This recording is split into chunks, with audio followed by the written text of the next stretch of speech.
breaking and entering, drunk and disorderly, law and order.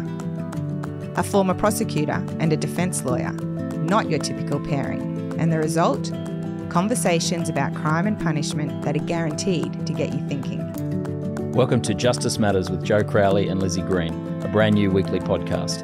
Our episodes are available on Apple Podcast, Spotify and YouTube. Check out our Instagram for clips at Justice Matters Pod. Enjoy the episode.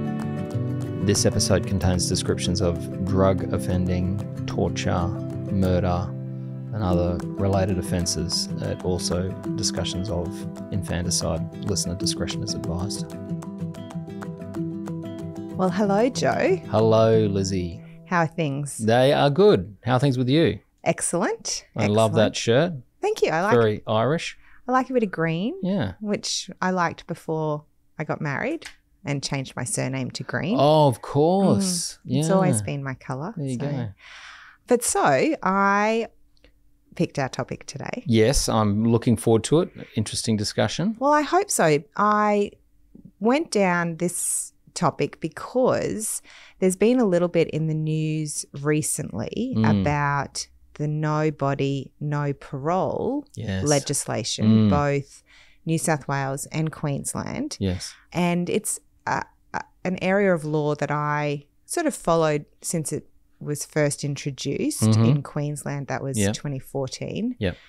And I've just, always been interested in it. I think it's a little bit problematic as a legislative provision, but I also understand why it was brought in. So anyway, it's been in the media. Yeah, I mean, I think it's very problematic. And I mean, it was brought in like so many of these changes as a sort of a nod to victims groups, and it was brought in Queensland after the Palmerville Station murders, where Bruce Schuler, the victim, his body's never been found, and his wife was very active. Very active, and convinced the Queensland government that this legislation was necessary. I'm not sure how necessary it was.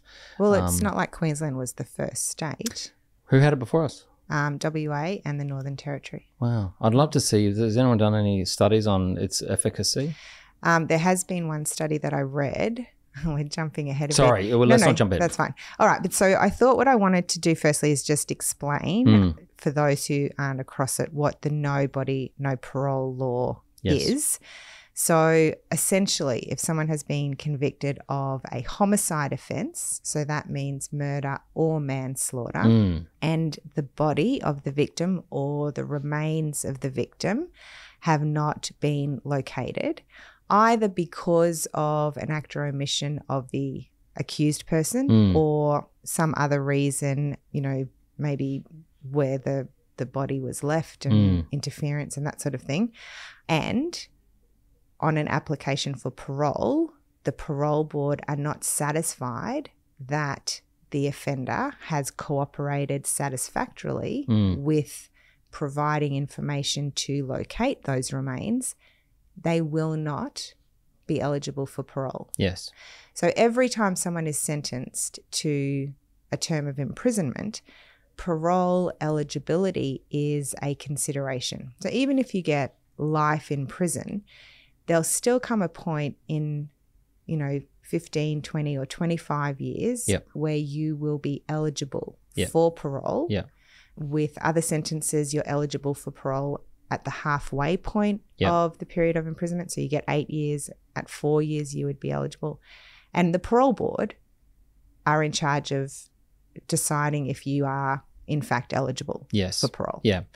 I find when you talk to people about parole, they don't understand it as well as lawyers. I suppose that's obvious. But, I mean, for example, when you say somebody gets life imprisonment, the average person thinks that means they'll never be released. But when lawyers say life imprisonment, they often mean that that they'll spend 20 years in jail or 25 years in jail.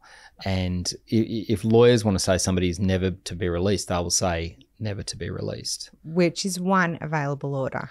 Very rarely given. Yes, very rarely given. And even then still subject to review. Yes. But this no body, no parole stuff, it is effectively then a never to be released. Well, sorry, I suppose it wouldn't work like that in New South Wales if you get a top on your sentence. You just don't get parole. True. And I think we also need to say what even parole is. Yes, I agree. Yes. Oh, do you want me? Okay, I'm happy you to can say that. Well, again, lay people think that if you get a sentence of 20 years imprisonment or 10 years or 8 years or 5 years, that's the amount of time you spend in prison, wherein it isn't. Either the court, as you said, will identify a point at which you can apply for parole, or at the halfway point, you're allowed parole. And parole's really important because, particularly for people on long sentences, you don't want to just, make them do 10 years in jail and then just kick them out the door of the, jail and say good luck. The society has an interest in making sure these people can function properly in society again. And so parole is a period where they're in the community but still being monitored by the authorities to make sure that they can, become a useful and a law-abiding member of this society. Because there can be a lot of conditions attached to parole, and they will be on parole for whatever period of time is left on the original sentence they got. So if they got 8 years and were released on parole after they'd served 4 years, they're then on parole for 4 more years. So it is quite intense supervision with restrictions attached. Like, they can get drug tested, they can have curfews, they have to identify where they're living. Because the problem is, once a person has reached their full-time release date, the authorities have no legal ability to impose conditions.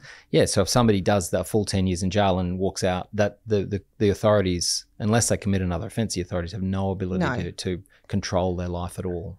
And so there is definitely a place for parole, but with these laws that say without the body being found and without satisfactory cooperation in locating the body, you are not going to get parole. It undermines that totally. And it says no prospects for parole eligibility, which is a pretty harsh stance to take. So I looked to see what the justification was from the legislature. And we are going to get into some cases, but I just wanted to make sure the law is clear first. So what the legislatures have said is that withholding the location of a body extends the suffering of victims' families, and all efforts should be made to attempt to minimise this sorrow. And such a measure is consistent with the retributive element of punishment. A punishment is lacking in retribution, and the community would be right to feel indignation if a convicted killer could expect to be released without telling what they did with the body of the victim. I disagree with that entirely, but With all of it? No. I mean, obviously it would make victims feel better if they knew where their loved one was and could have some kind of a burial for them. I completely accept that. But the idea that it's, part of the retributive, aspects of sentencing, I mean, it kicks in after the person's been in jail 20 years. I mean, it's just, talk about shutting the gate after the horse is bolted. I mean... So you don't think there's any merit to that justification? No, of course there's not. It's just dreamt up by somebody, some policy person who has some vague understanding of, law. Probably not even that. Do you not see a difference in the criminality, perhaps, of someone who refuses to... Yeah, absolutely, but that's taken into account on sentence. So, a prosecutor will get up on sentence and say, they haven't told us where the body is. They've been convicted. They haven't told us when the body is. We want you to take that into account, Your Honour, in determining a head sentence. Now, in Queensland, that's a waste of time because it's a mandatory life imprisonment. But in other states there where are manslaughter cases where there's been no body. Okay. Yeah. So, so the judge takes it into account on sentence. It's then taken into account by the executive arm of government, which I'm always against them having any role in punishing people, to sort of further punish. And they make that... But you said it should be taken into account when determining the head sentence. Well, I said that's when it tends to be taken into account. I mean, it's a matter for the judge whether they take it into account. There might be arguments by the defence, well, they shouldn't, but... Well, okay, to finish off on the law, when we think about what does satisfactory cooperation translate to, it seems like they look at things like the nature, extent and timeliness of any cooperation that has been given. So they can take it into account during investigation stage, charging, sentence or after sentence. So it can all be looked at. Sure. When you say they, who are you The talking parole about? board. Yeah. The parole board. So one of the issues I have with this is that the parole board rely on what they're told by the police. Two issues I have. Firstly is somebody can say to the police when they're arrested, I absolutely killed that person and, you know, I've been in a drug-induced coma for, you know, haze for a week. I think their body's, you know, in the dumpster. And the body's not in the dumpster, and they can be held on a no body, no parole because they haven't given sufficient cooperation, even though they have said at the outset where they thought the body was. Well, they can be, but they could also be found to have satisfactorily complied. Sure, they can, but it does, it does seem that you're automatically not, what the person in the pub would think no body, no parole's about, which is somebody who commits a murder, knows where the body is, says I'm not telling you where the body is. Yeah. As opposed to somebody who tries to help, but because of whatever the circumstances were, really has no idea. And well, I think you're generalizing that because people who, so I think there have been 10 cases in Queensland where the no body, no parole legislation has been considered.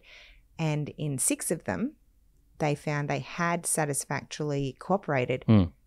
But in 0 of them, did they actually find the body? Sure, but so it's not saying they have to be able to find the body. They're going to assess the type of cooperation that's given, and they're finding that they are cooperating in. When you say they are finding, the court is finding, because you're reading published judgments of the court when the parole board have said no, and they're judicially reviewed. This was a review of parole board decisions because Queensland are one of the only jurisdictions where parole board decisions are available. So wow, okay. So you've looked at the parole board decisions as opposed to... I read the journal article that looked at that. Okay, sorry, I wasn't impugning your research. I'm sure it's excellent. It was a peer-reviewed journal article. Yeah, so it's more research than I've done. Yeah. All right, interesting. So in terms of the laws, Northern Territory, South Australia, Victoria, WA, Queensland have had no body, no parole laws for a little while. New South Wales introduced the laws in 2022. Interestingly, it was called Lynn's Law. Because of the Chris Dawson case, which we have discussed, because Lynn, who went missing over 40 years ago, her body was never found. Her husband's now been convicted of the murder. But ironically, I don't think these laws that were called Lynn's laws will ever apply to him. Because they're not retrospective. Well, no, they are, but he got given 24 years in prison at age 76 or whatever he is. So he's likely to die before his parole eligibility. Yes. Plus, he has always maintained his innocence. Yes. So he's not going to give information as to where her body is. No. So anyway, named for her, probably never be used by her murderer. Yes. So that's the law. The idea is to offer an incentive to offenders to provide information for the benefit of family and friends. So WA passed their laws in 2018. I think it was earlier than that. But that case revolved around, that law came as a result of a case about a girl called Hayley Dodd. So I'm going to give you the cases that seem to have either started the laws or have now been the subject of them. So Hayley Dodd, she was a 17-year-old who had just started a year-long working tour of Australia. So she'd, like her gap year, working around Australia. And she was meant to go to a farm in the wheat belt region of WA. And she didn't turn up. And by the second day, when she hadn't arrived, the owners of the farm called Hayley's parents, and they were immediately like, well, there's something wrong. This isn't like her. And so they called the police, and the police were like, well, we'll see. We'll keep track. It wasn't a lot of urgency at that point. Then some time passed. She didn't turn up. And so there was then an investigation. This was in a little more remote area of WA.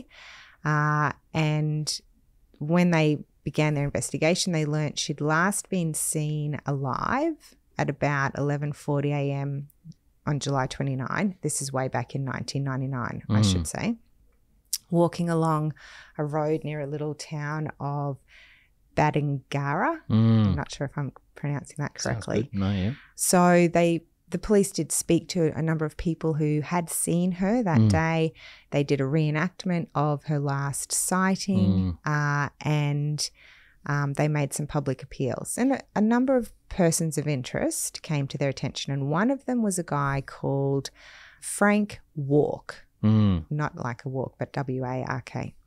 And he owned a property nearby the place where she was last seen. Was she hitchhiking or something? What was Well, she was travelling to the farm. So she must have been, well, it didn't say she was hitchhiking, but maybe she was. Got off the bus at the town, was walking somewhere. Yeah, she was walking. Yeah. In this, 99, remote area, I guess, no Ubers. Sure. Anyway, so Walk owned a property near where she was last seen, and he was questioned, and he said that he'd been doing his fortnightly grocery shop some 50 kilometres away at the time. He was partly a person of interest because his housemate was a known pedophile. Oh. Yes. Okay. And so they did search his car, they searched his property, but no evidence was found. Yeah. And so after about 2 months, the investigation was wound down. It was moved to the inactive homicide file, not closed, but inactive. So over the years, interest would flare up now and then. About 130 persons of interest were identified at one time or another, along with Walk and his housemate, who actually died in 2013. There was also a primary school teacher from the area who was later outed as one of WA's worst pedophiles. Wow. Okay. And a Geraldton man who 5 months after Hayley's disappearance murdered a woman on a beach at Greenough. Jeepers, they were all around this one little rural, remote town. Yep. Wow. The case really went nowhere. Yep. So that was 99 and a couple of years after. In 2013, they had a inquest into the matter. And at that time, a car seat that was in evidence from Walk's car. So they'd taken the car seat to examine it. And it had been examined a number of times over the years. But on this occasion in 2013, a forensic scientist did a more thorough examination, and 14 years after she went missing, Don't say DNA. found an earring. Ah, okay. Well, that's a bit better. Embedded, I'm going to get to DNA, embedded in the fabric of the car seat. Like it had been there the whole time. It was stuck in, with its clip.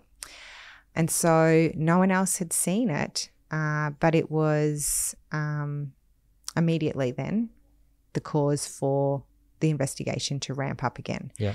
So he was found in a Queensland prison, Walk. Wow. Yes, where he was serving 12 years for a violent rape of a woman he had picked up on a remote road. Right. Ring any bells? Yeah. He was interviewed but denied having anything to do with it. There was one other piece of evidence. Brace yourself. They also recovered a hair from the car seat, which, because of the advances in DNA testing, they were able to say that it contained traces of Hayley's DNA. Wow, that doesn't sound great. I mean, we've talked before about it. Hair analysis is, anyway, my experience is notoriously. It wasn't the only evidence. Sure. It wasn't the only evidence. So he was charged with her murder and he went to trial before a judge alone. Oh, okay. So no jury in 2017. In New South Wales? WA. WS, all right, yeah. He was convicted and he was sentenced to life with a 21-year minimum parole period. Right. He appealed, yeah, and the Court of Appeal found that actually the convictions needed to be quashed. There were some legal errors relating to some evidence. A hair sample? No, not the hair sample. Okay. Like it was complicated, Right, so I'm not going to go into that. Sure. But anyway, so it was sent back for a retrial. Yeah. On his retrial, he chose to have a jury. Oh, yes. Okay. Interesting. And they convicted him of manslaughter rather than murder. Because they couldn't decide he had intention to kill? I think so. Did he give evidence? No. No, so it's not a Bait and Clay case. I'm looking forward to our Bait and Clay episode. Yeah. So on that occasion, he was sentenced to 18 years imprisonment. Right. Now, he has maintained his innocence. And the mother of Hayley, Margaret, while that is, of course, one outcome. She had always been a driving force in keeping the investigation going. And she then became a huge campaigner for Western Australia to have no body, no parole laws because she just didn't have that final closure as to where Hayley was. And so that is why those laws came through in WA, or that was an instigating factor. So he only ended up being convicted in 2021, and so obviously he hasn't applied for parole yet. No. But presumably those laws will apply to him. And so when will he be able to apply? 15 years or something? Well, he got 18 years. So I don't know how it works in WA, but here it would be at the 9-year point unless he was No, it'd be at the 80% part. Yeah. It's automatic. I don't know, let's not bore the listening with this. Yeah, so technical stuff. Maybe 80%. Okay, interesting. So I want to compare that to a Queensland case that has been in the news recently. And this is being colloquially referred to as the Esky killer case. Yeah. Okay. Yes. And there were 3 co-accused in this case. I'm focusing a little bit on the youngest, Matthew Armitage. Yes. The other co-accused were his father, Stephen Armitage. The last one was a guy called William Dean. So these 3 men were all charged with a number of offences of murder, torture, and interfering with a body in relation to a fellow called Sean Barker. Initially, only William Dean was convicted of all of the charges. The Armitages were each convicted of the torture and interference with the corpse charges, but not the murder. The jury couldn't agree on that murder charge. It was a hung jury. They were retried on the murder charge 6 months later, and they were both convicted. And then all 3 were sentenced to imprisonment for the murder, life imprisonment, obviously. Yeah, it's Queensland, And then lesser sentences of 5 to 6 years for the torture and 2 years for the interfering with the corpse. So they're all sentenced to life. They all appealed. And on appeal, the Court of Appeal, for a variety of reasons which are not important here, the Court of Appeal reduced the murder convictions to manslaughter and quashed the torture charges. Wow. And so they were resentenced. And sent the torture charge back for retrial, which the prosecution then chose not to do. So then they were resentenced for the manslaughter charges, all 3 of them, and they received different sentences because they played different roles in the death of Sean Barker, so between 9 to 12 years each. And Matthew Armitage, who we're concerned with, got the lowest sentence of effective sentence of 9.5 years for the manslaughter. And by the time the appeal had gone through, that already served the 2 years for the interfering with the corpse charge. Wow, okay. So that was sort of a null and void issue. So it was just the manslaughter. Now, Matthew Armitage was young. He was 21 at the time of the killing. He had no criminal history. He worked with his dad, his co-accused, when he left school in a commercial fishing business. Oh, wow. He did have a child who was at about age 2 when he committed the offence, but he wasn't with that mother. So that's his personal circumstances going in. He lived with his dad at the time. The victim in this case, and knowing my aversion to drugs, this is riddled with drugs. These people are all involved in the drug business, including the victim. But I do have some sympathy for what this man went through. So Sean Barker, last seen alive on the 13th of December 2013. On the 10th of April 2014, some human bones were found in a forest area up near the Tulare State Forest, which is west of Rainbow Beach, so Sunshine Coasty way here in Queensland. And so a search was then undertaken. Further bones were found. And by the time they'd finished the search and analysed everything they found, the forensic pathologist said that it looked like they'd found 80 to 85% of a human body, the remains of a human body. What was missing were the hands and the feet and part of a shin bone. So everything else had been recovered. And so that forensic expert said, because the human body had been exposed to the elements, it hadn't been buried, then it would have disintegrated and broken down much quicker than a body that had been buried. It would also have been open to animal predation. So scavengers who would have come and picked at the dead body. Yes. So there were some explanations for the missing bones, which is important. Yes. So what had happened to poor Mr. Barker? So he was a prolific drug user. Okay. He was addicted to ice. Apparently at the time that he went missing, he was taking ice 6 to 8 times a day. Wow. Yeah. Like I don't think he had time to do anything else. No. He wasn't in a relationship at the time he went missing, but he and his ex-partner spoke on the phone every day. They were still close. Oh, okay. And she said that when she last spoke to him, he said he had to sort out a drug debt. He had to work out a problem, you know, and that was the last time she spoke to him. The last time she saw him, he'd asked her to book a hotel room in this hotel in the Gold Coast, and they went there together, and he just calmly removed from behind the air conditioning vent on the balcony what he told her was $80,000 worth of ice. Whoa. That he had left there because he was now into manufacture and selling of the drugs as well as using. Wow. And so he was in the drug business in a big way. Yeah. And had indicated to her that he was in trouble. Yes. And that was the last time she spoke to him.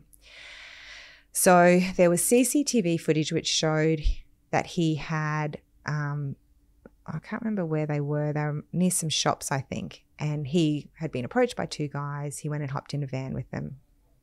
And that was it. Never seen again. Wow. So it was alleged that at least one of those guys was William Dean, and maybe Armitage Jr. was one of the others. Yep. I call them Armitage Jr. and Senior. Nobody else seems to, but I can't be bothered saying their full names. I'm happy to go with that, yeah. Because of CCTV and other information, they were able to prove he was taken to the Armitage property. Right. They had witnesses, I'll tell you about, yeah. Which was at Cooloola Cove near the Sunshine Coast, only about 15 kilometres from where the bones were located. Right. That were Barker's bones. Yeah. So Armitage Senior was involved in drug dealing, and it was common knowledge. Numerous witnesses said they would go to the Armitage property to buy their drugs. Right. So it was the business. Okay. Also commercial fishing business. I was going to say, yeah. Yes.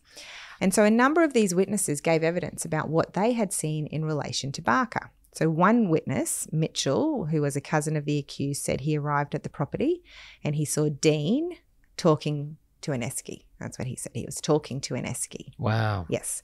And so he asked Armitage Senior what was going on. Why is Dean talking to the esky? And was told they had a bloke in the esky and that they were trying to get information from him about something that he stole at the Gold Coast. Right. And it related to the drug fantasy or ephedrine. Right. So that's what Armitage Senior told this This witness. is a big esky I'm envisioning. Yeah. Yeah. Mitchell then said he was working there on another occasion, and Armitage Senior said that the man in the esky was thirsty. Armitage Senior went and got a bottle of something saying this should fix him, it's 50-50. And when he was asked what that meant, he was told it was an equal mix of water and the drug fantasy. And that's what they were giving the guy in the esky to drink when he was thirsty. Wow, okay.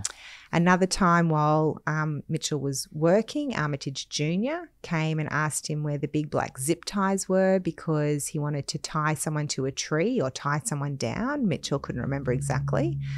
And he also recounted overhearing on another occasion Armitage Sr. saying he had some dead weight out there that he needed to get rid of. And the witness assumed he was talking about the guy in the esky. Wow. Over what period of time is this? So he went missing. He went missing in December 2013. Yes. And then the bones were found in April 2014. Yeah, but I mean, this guy turning up to work and then being a dude in an esky. I mean, I wouldn't want to spend 5 minutes in an esky, but he's turned up to work on multiple days. Oh, and multiple days. So this is why there was a torture charge. Right. Yeah. To be fair then, Mitchell, this witness, did also tell police that he was using ice during this period. Right, okay. And it was not uncommon for him to have binges. And he admitted that the drug affected his memory and he admitted he didn't really like his cousin Armitage Jr. Okay. He told all this to police? Mm-hmm. Okay, so interesting. not a stellar witness. Not a great witness, no. I mean, none of them were. No. Although, I mean, one person talking to an esky may be a question mark, but multiple occasions talking about somebody in an esky. That's right, and he wasn't the only witness. So to be fair, all of them were a bit dodgy. Yes. Because they all involved with drugs. But there was circumstantial evidence. Yes. Yeah. So the next witness, Ballard, who'd gone to school with Armitage Jr. and had worked for the Armitage family doing net fishing, said that he was working on vehicle maintenance around the time that this all happened, and said he saw an esky on the ground on one occasion, and there was a man trying to stand less than a metre from the esky, and Armitage Sr. came out and spoke to Ballard, the witness, and said he had to keep his mouth shut or he would be out of a job or end up in the esky beside the other guy. Wow. Yep. But he said he was a user of marijuana and ice at that time, and he sometimes used it while he was working.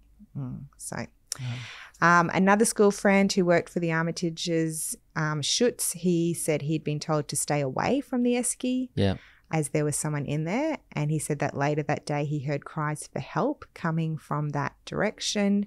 He asked Armitage Jr. what was going on and was told that there was someone in the esky and he was being held there as he'd been caught drugging women or had messed up with some drug deal or something. Wow. And he said on a later occasion he heard Armitage Jr. and the other accused, Dean, talking about putting honey on someone's testicles and letting the ants eat it off. Jeepers creepers. Yeah, laughing about that. But I mean, this is happening over summer too. Mm-hmm. Yes. Yep. Wow. And Schutz also admitted to being a heavy user of cannabis and ice. You can see a little theme coming through. Yeah. He said to the police he would consume every drug under the sun. Okay. Not choosy. He's not choosy. Oh, that's all right. Last guy, Matthew Dean, who was friends again with Armitage Jr., had gone to the house to collect some parts for his car. Yeah. And he said, this was in December 2013, and he said that he was asked if he could babysit a person in the forest and was told, you wouldn't believe how much of a flogging he's taken and he just won't talk. Wow. Mm-hmm. When that guy, Matthew Dean, heard a body had been found in the forest, or the bones, he quickly texted Armitage Sr. warning him to stay away from there. Yeah. But Armitage Sr. wrote back to him and said, don't worry, their bloke's still alive. Interesting. So, I don't think that was true. No. Anyway, so as a result of these many different, not always entirely reliable witness accounts, the court accepted that certain facts were proved regarding what had happened to Barker. Yes. And it was accepted that these three men were involved in the initial assault and abduction of him, the holding him at the property, the treatment at the property, and then the subsequent death by whatever means that was. Yes. There was evidence that a 2-pound hammer had been destroyed, which they assumed was to be used. There was a forklift which had been seen moving the esky. They had burned clothes and shoes. This is an interesting narrative, but since they found a body, how is it related to no body, no parole? I know. We're getting there. Okay. Well, they only found 80 to 85% of the body. Jeepers creepers. Yeah, the hands and the feet were missing. Again, Yes. I have a problem with this legislation. I didn't have a problem with the legislation, and then I read this case and I was like, okay, what is actually the point of it? Anyway, so it was essentially accepted that Barker, the victim, was being tortured to provide information of some kind, that he didn't provide it, and he ended up being killed because of that. They said that the exact circumstances of his death were not established by any direct evidence. No. So they didn't know. They did say the torture was based on the fact he was confined to an esky in summer for an extended period of time. He was deprived of sustenance. Yes. He was provided water laced with a dangerous drug. He had honey put on his genitals to attract ants. Where's the evidence of that? They accepted Jeepers, Yep. okay. Well, the torture charge was dismissed, remember? Right. But yes, this okay. was originally. Right, yes. He was tied to a tree in a forest. He was flogged and he was killed. So that's the case against them. They've been convicted. Matthew Armitage was sentenced to 9.5 years in August 2021. Yeah. He had served a substantial period of time on remand in custody. He'd served the 2 years post-conviction for the interference with the body. And so he became eligible for parole at an earlier stage than you would expect because of all of the time he'd spent on remand. Yeah. So he applied for parole. Yeah. He was refused his parole solely on the basis of the No Body, No Parole legislation, Wow. finding he did not give satisfactory cooperation to authorities in the location of the missing body parts of Barker, so the hands, the feet, the part of the shin bone. The parole board found he had been involved in dealing with Barker in a way that meant he was not properly buried or protected from the elements, resulting in parts of his body not being found, which made him subject to the No Body, No Parole laws. And they then considered whether, in light of this, had he satisfactorily cooperated with authorities, and they said no. So how he dealt with the body when it was dead, but before he'd been arrested, meaning that the whole body wasn't able to be located. Yes, they hadn't. So they hadn't buried the body. Enlivened the No Body, No Parole laws because part of the body was missing. Please tell me that somebody argued the statutory interpretation argument on this one. So it is. So Armitage appealed that refusal to the Court of Appeal, and it was found by that court that all existing remains had been located and the No Body, No Parole laws did not apply. Yeah. They sent it back, and the parole board reconsidered his application, and he was released. But what came of this, that was February of this year, what came of this is that it has now been referred to the High Court because it seems that the decision of the Court of Appeal was influenced by the expert evidence that the missing bones had likely been taken by animals. Yes. So it wouldn't matter what information they gave, he was never going to find it. Yeah. And so as a result of the case, the parole board has asked the High Court to consider whether the term remains of the victim means remains that continue to exist and are capable of being located, or if it has broader meaning. So it's going to the High Court to talk about what's actually meant by remains of the victim, so that this kind of scenario, presumably... Which really doesn't seem to be contemplated by the legislation at all. Well, you wouldn't think so, because... What a waste of public money. I'm just going to throw that out there. I couldn't believe it myself. Yeah. And I am, normally not on the same side as you. Yeah, I know that very well. Yes. I'm just gobsmacked by that. Yeah. So I thought that was interesting. And it really, the other thing that I struggle a little bit with these laws is that it really comes down to an assessment about the cooperation that's been given and what value they put on that. And but do you know what I have a similar problem, because do you know how the parole board get information about that? From the police. So the police do affidavits and tell the parole board what the person's been doing or has done, and whether and the police go out looking for the bodies. And I know a case where exactly how much looking the police really did was in question. But they can also take evidence from the applicant. Yeah, of course. So they can say, and then the parole board can take that on. Yeah, the applicant says, I've said this or I've done this. I've said this and I've done this. And of course they go to the police and go, well, what have they said? What have they done? Yeah, that's right. And they say to the police, what do you think? What's your assessment of the amount of help and assistance they've given? I mean, and if the police go, well, they haven't given, we don't think they've given much assistance, the parole board's hardly going to go, we disagree. No, okay. But so, I mean. So the police are effectively making these decisions. Our No Body, No Parole laws came in Queensland in 2014. And so I did do some research of other people's research. Yes. So there have been 10 cases brought to the parole board under this legislation, or where this legislation was enlivened since then. And 6 of the 10 applicants were found by the parole board to have cooperated satisfactorily, even though in none of those cases was the body or the remains ever actually found. So it's not as though it's not going to work ever in favor of an offender. Like, it's not as though without the location of the body, they will never be released. It is really an assessment of their cooperation. Yeah. But when you look at a case like Armitage, you're like, well, that was very contrary of the parole board, because 85% of the body had been found. But did anybody ever ask him, oh, listen, do you know where the hands and feet are? Well, he had tried to minimize, I think, his involvement in that. He knew that things were happening, but he wasn't really sure what, Yeah, okay, yeah. So, yeah.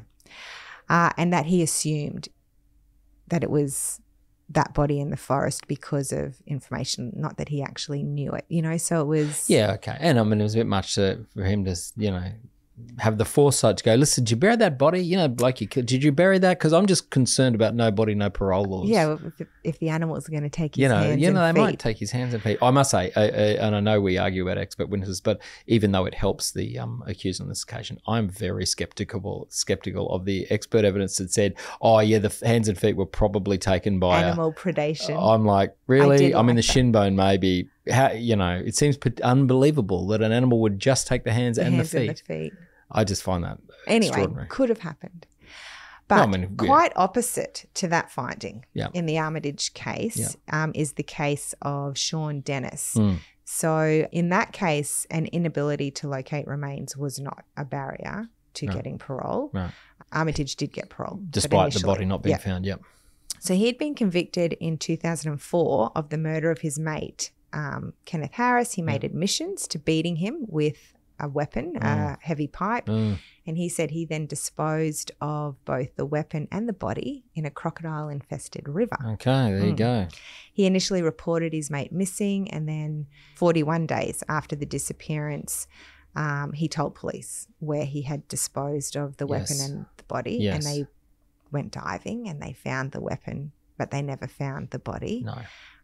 But when he applied for parole after he'd been sentenced and served time, the parole board agreed that his cooperation was satisfactory and that he had done everything he could to give evidence as to where the body would be located.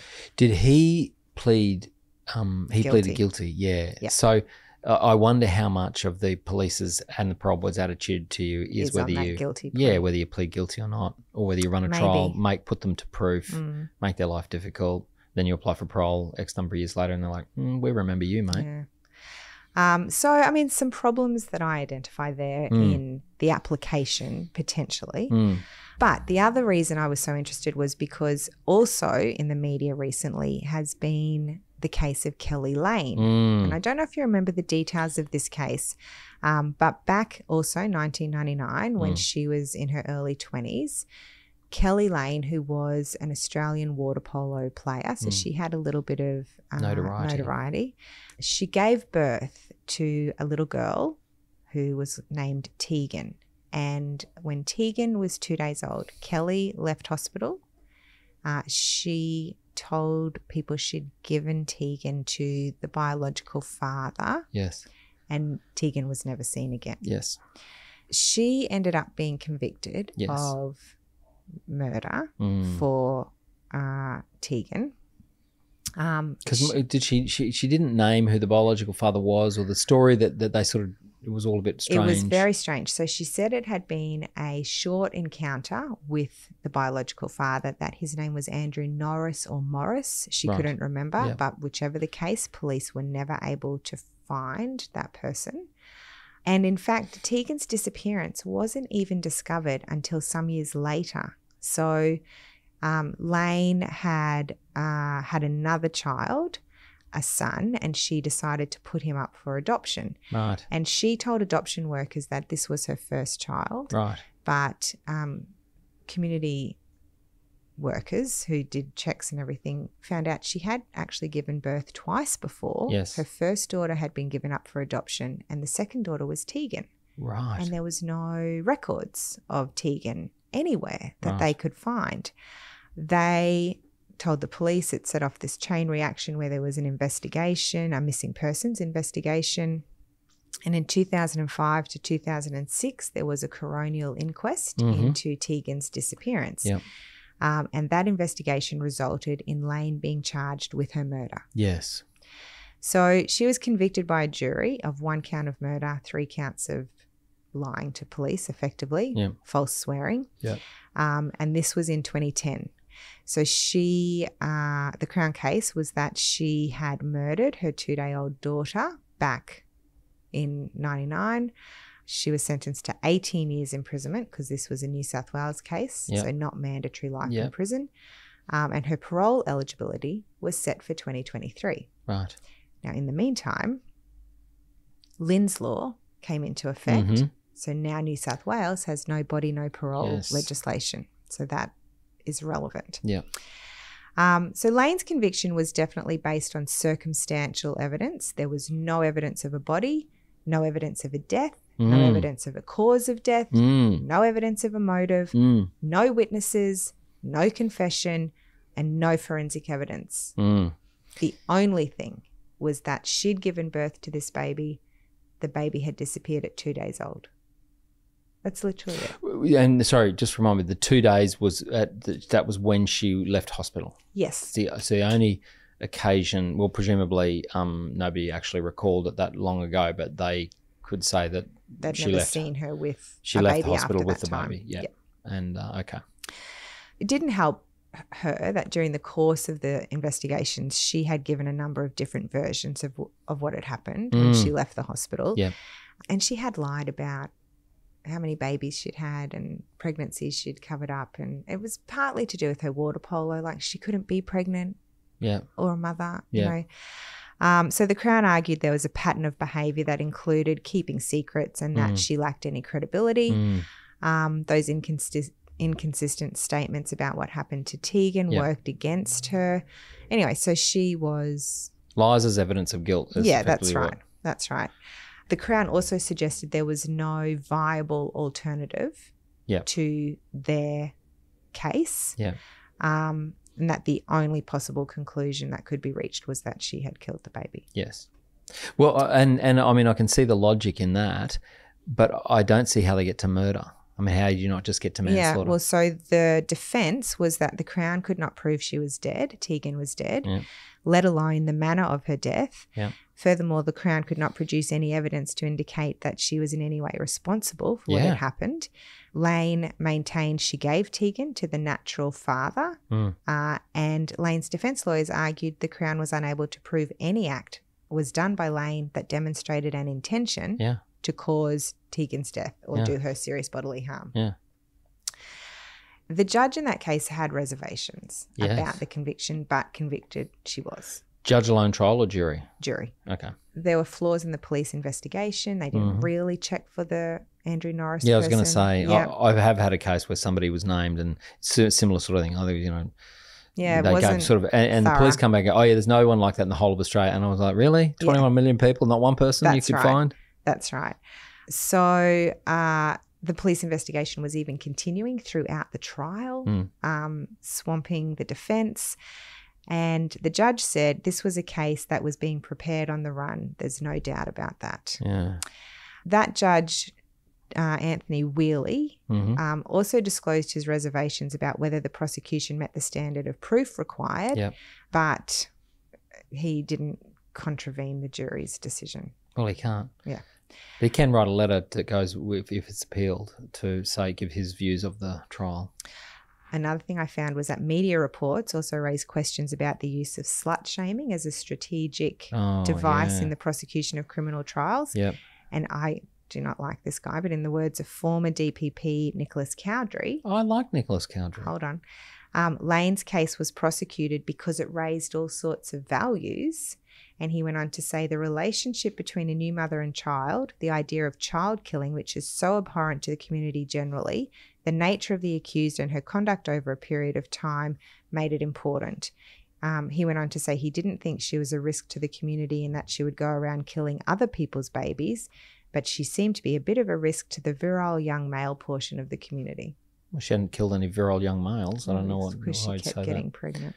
Hardly a risk to them. Anyway, but Nicholas Cowdery, so this Kelly Lane case happened at the same time there was the reopening of the Chris Dawson Lynette Dawson case. Right, And yes. he, remember that there was a little suggestion that Chris Dawson was friendly with police and was that popular footballer.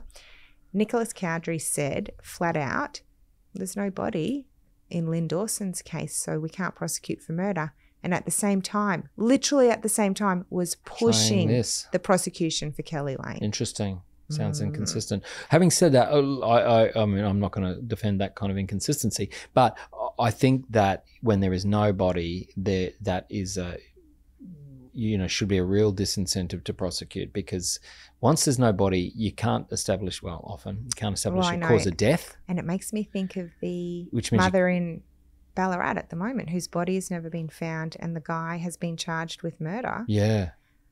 Because I understood that there was a question over whether or not he had, is it Shannon Murphy? Samantha Murphy. He allegedly hit her with his car when he was drunk. Yeah. And they've charged him with murder. But I read one report that said it is going to be a charge of murder or reckless driving. Like, without the body, how do they know how she died? Yeah. So that's problematic. Yeah. Anyway, let me finish this. Yes. This is a long one. Okay. So Lane has served 13 years in prison. Yes. She was eligible for parole in May of last year. Yes. She did apply for parole and it was rejected. Yes. The reason for the rejection was the no body, no parole laws. They were not satisfied she had cooperated satisfactorily. And Lane has spoken with the media from jail, and she said she actually believes that her daughter is alive and there is no body to be found. The judge from her original trial also spoke with media and said he doesn't think the no body, no parole laws should be applied willy-nilly to anyone who's been convicted of homicide. And he added he didn't think it was right if a person is condemned to a greater prison sentence than the sentencing judge thought was appropriate. Yes. So that was a big one. So you better explain that, because this is one of the complaints that judicial officers and defence lawyers often make, and that is judges who sentence will decide based on the facts that they're told and the submissions from the defence what the head sentence is, the maximum period of time somebody will serve in prison. And sometimes they'll either give a recommendation, or they'll certainly, for parole, or they will certainly know that based on what the head sentence is when the person's going to get parole, and they take that into account. Yes. And so then the executive arm of government, which is the parole board, comes along and interferes with that. And so the sentence that the person actually serves is different from what the sentencing judge intended. Yes. So when this judge imposed 18 years, it was never his understanding, I guess, that she would serve the full 18 years. Yes. Yeah. And so had he known that she would serve the full 18 years, he might have given her 13 years so that she would get out. She would actually do 13. That's right.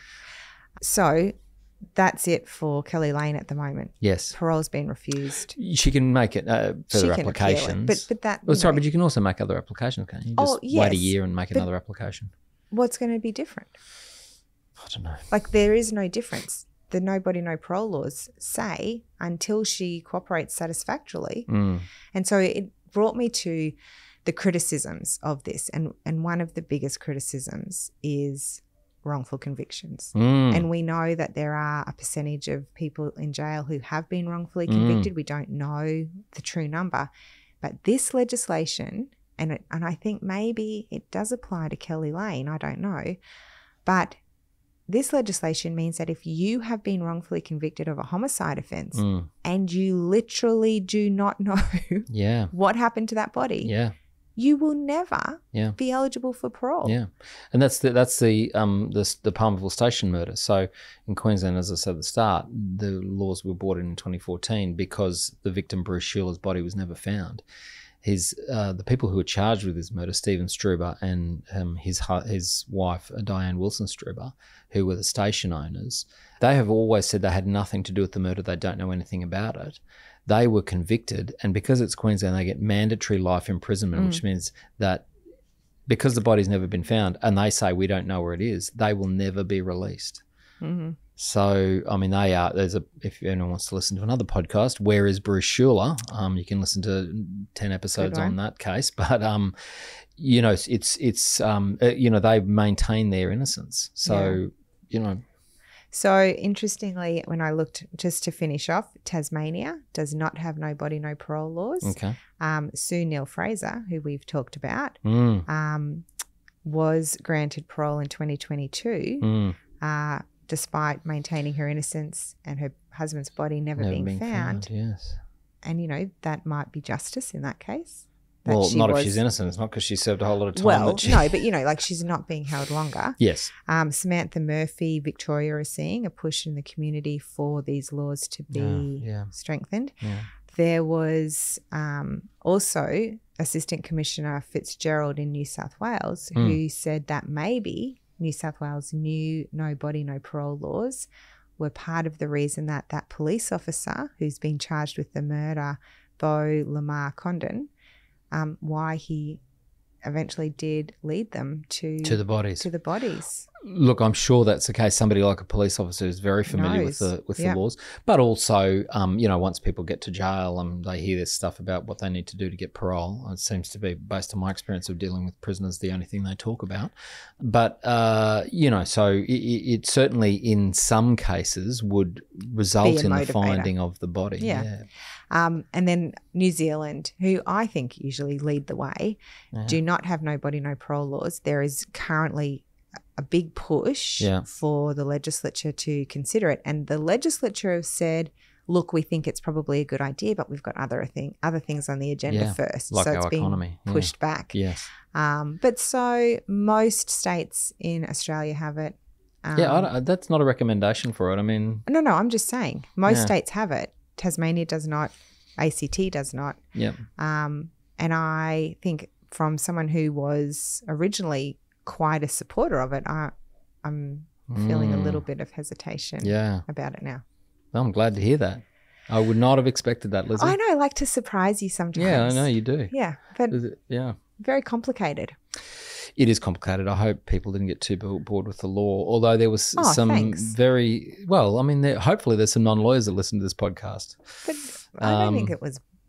Okay. No. I mean, the salacious descriptions of the person in an esky, you know, riveting. But, shocking. You know, our discussions about serious violent offender and whether somebody's yes. Well, apologies if we got too lawyery. Hard not to. It's hard to resist, isn't it, with two lawyers sitting across from each other. Anyway. But that's it. That's great. Thank you, Lizzie. That was excellent. No worries. All right. I'll see you later. Next time. Thanks for tuning into this episode. You can find links to the cases that we discussed in the description. You can also find a link to Guardian Criminal Law, and a big shout out to them for making this podcast possible. The majority of criminal cases involve people, normal people, people like you, people like me, who find themselves in an unusual set of circumstances that would not usually occur in their life. My name is Mark Savick and I'm here to assist you with your criminal matter. I look forward to hearing from you and being of assistance to you. If you're interested in clips, you can look at them on Instagram and TikTok. Just search for Justice Matters Pod. See you next episode.